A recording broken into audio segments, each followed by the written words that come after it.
I never thought I would see the day, but Dana White has just turned on Jon Jones. The ultimate Uno reversal card is the White House card for Dana White and the UFC shortly after UFC 318.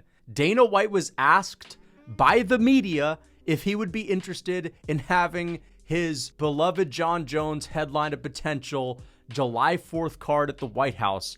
And despite Dana White nonstop glazing Jon Jones for the past 2 years, he actually gave quite an interesting answer.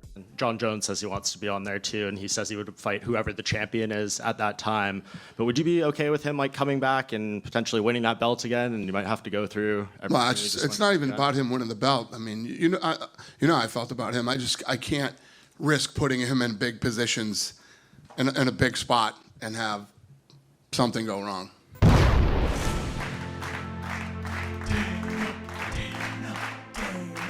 I never thought I would see the day. You know what he says? He says, I don't know if I can rely on Jon Jones. I can't risk putting him in big positions in a big spot. And you know what that is? Not only is that Dana White realizing that he has the ultimate leverage over these semi-retired fighters like Jon Jones, Conor McGregor, who are now coming out of the woodworks, crawling out of the woodworks, and saying that they want to fight at the White House. Donald Trump mentioned that he wanted to have a fight at the White House. That just seems like such a huge opportunity. Stay ready, because damage will be done. Oval Office, White House. Throwing their name in the hat. They're saying they're getting back in the testing pool, and Conor McGregor posting on Instagram this AI stare down with him and Michael Chandler on the White House lawn. And the UFC understands that these fighters, not only them, but every single fighter on the planet is going to be chomping at the bits to get on this card. And it gives the UFC so much leverage. And when I say leverage, I mean that the UFC can use just the potential of a White House card, a never before seen kind of spectacle, as a way to keep these big stars like McGregor and Jones that are so hard to corral. They can use it as a way to keep these guys in line, to make sure they're on their best behavior. And we're already seeing the results. Shortly after these comments were made, Jon Jones went on social media and said, "Yes, I heard the comments made at last night's press conference. While I was a little bit disappointed, I'm still in the UFC's testing pool, staying sharp, and continuing to train like a professional." You see, a couple of months ago, it was Dana White and the UFC brass that was jumping through hoops and ladders to appease Jon Jones, to allow him to frolic and gallivant around the world with his heavyweight belt that wasn't even that deserved, fighting old man Stippy, dragging the fans through the mud along on this never-ending ride where he's never going to fight the interim champ Tom Aspinall. And now you have Jon Jones saying, I know the UFC's disappointed in me, but listen, I just want to be on the White House card. I'm in the testing pool. Please put me on the card.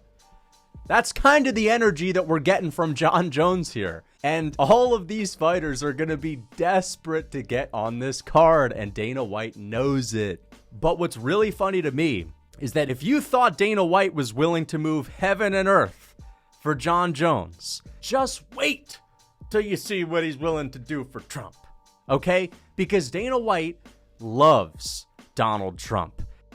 And Dana White is not about to let Jon Jones, as much as he loves Jon Jones, he's not about to let Jon Jones embarrass him and the UFC and the sport of mixed martial arts on the world stage in front of Donald Trump with such a monumental opportunity, and to make sure that there's absolutely nothing that could jeopardize a nice smooth sailing stacked pay-per-view card that literally has potential to sell over 5 million pay-per-views. If you thought Conor McGregor did numbers, wait until the UFC White House card. Dana White is going to stack it like never before, because it's going to have a huge audience of people that have never even seen UFC fights watching it, and he knows that. He's not about to let Jon Jones, the guy that has potential to pop for PEDs. And then, all of a sudden, the guy in the main event, Jon Jones, popped for PEDs.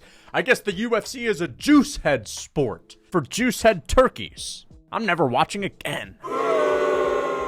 Or, oh no, Jon Jones got arrested. The guy that just competed in the main event got arrested. 2 days after competing in the main event for the White House card, the big star of the show, Jon Jones, has now embarrassed the UFC and the US by getting arrested. Okay?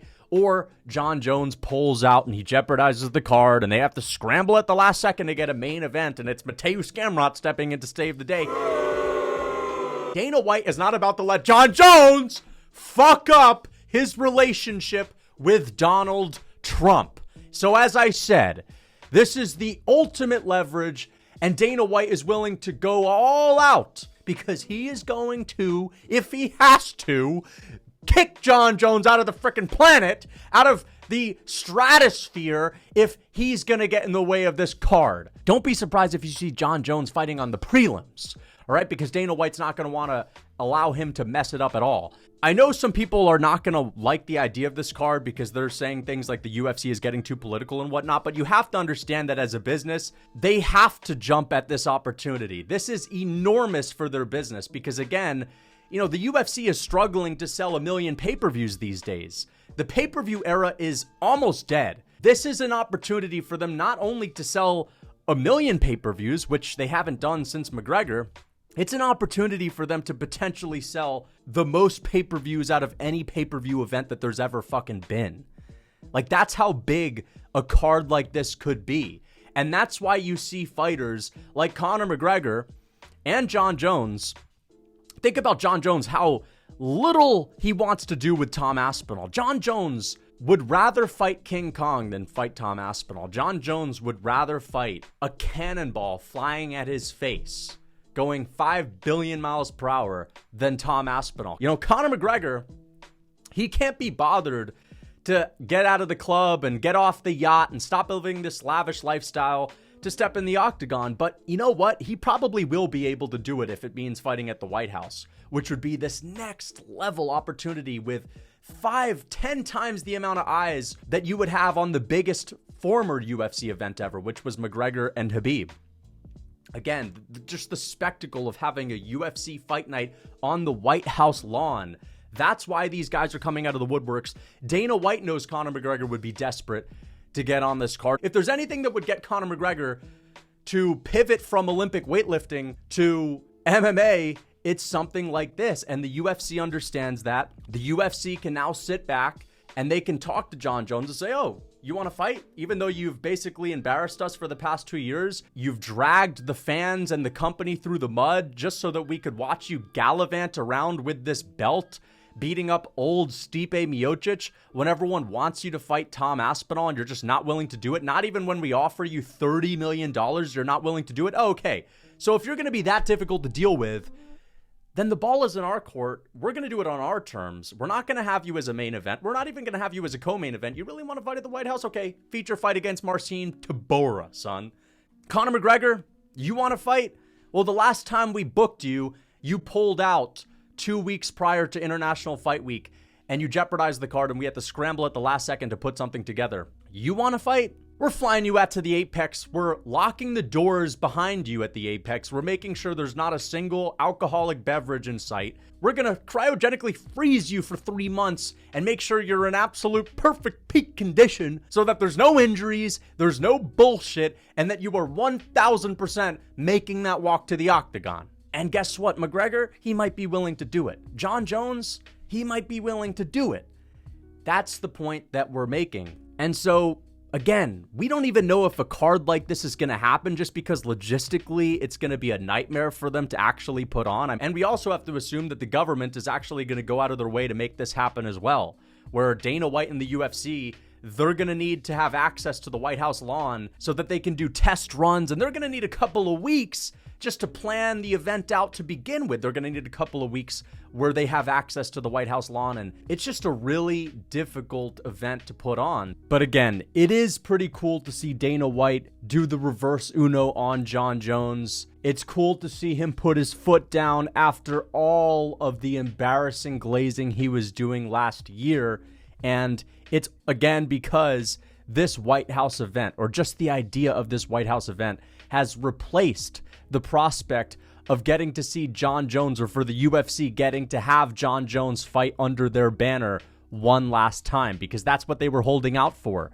They were jumping through hoops and ladders, hoping that Jon Jones would grace their octagon one more time and sell close to 1 million pay-per-views, because he's the only guy that can still sell pay-per-views in the Western market.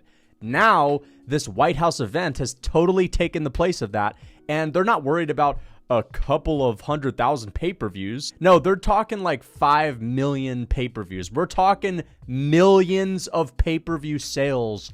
That's why Dana White has turned on Jon Jones, because this is so much bigger. This is legacy defining. Dana White can look back at this opportunity and think of this as the biggest thing he's ever done. And when he retires, he can be proud that he's going to leave the UFC to someone else, to another promoter, and he'll leave it in their hands a few times bigger than it was before they did the event at the White House. I think that's really why this is so great for Dana White in the UFC, because this is the kind of event that could grow the sport 2x, all right? But you know what's not all right? Rocking around this summer with the physique of Shamil Gaziev when you're not Shamil the Blob Gaziev.